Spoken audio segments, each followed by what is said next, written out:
شد. همه دشواری و محرومیت های خدمت حربی را ثباتکارانه پس سر می نمایم. سیر دولتی و حربی را قطعاً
بچه‌های ما وطن خودمون به خدمت کرده استادیان.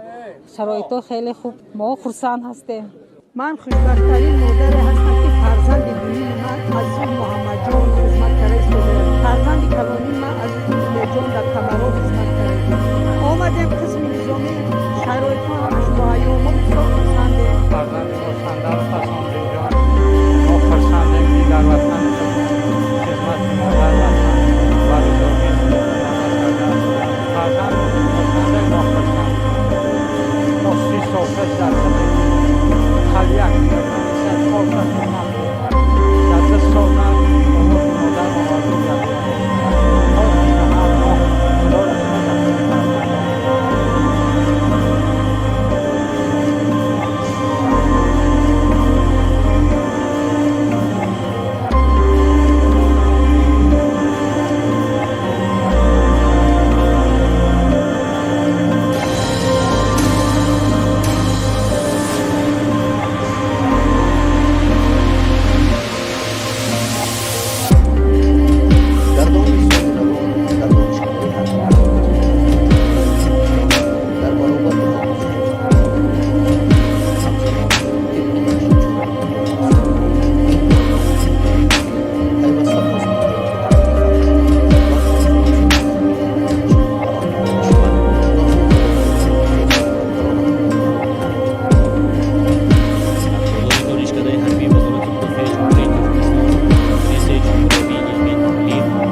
و محور اساسی توجه کشورهای جهانی تبدیل گردیده است. همزمان اشتراکچیان کنفرانس اظهار داشتند که در حاشیه تشبس‌های جمهوری تاجیکستان در سمت آب تازه و ذخیره‌های آبی امروز در اکثر کشورهای جهان چاره‌بینی‌های گوناگون عملی گردیده ایستادند. قابل ذکر است در انتها اظهار داشتند که با وجود آن تاجیکستان کشور سیراب میباشد در شرایط امروزه و با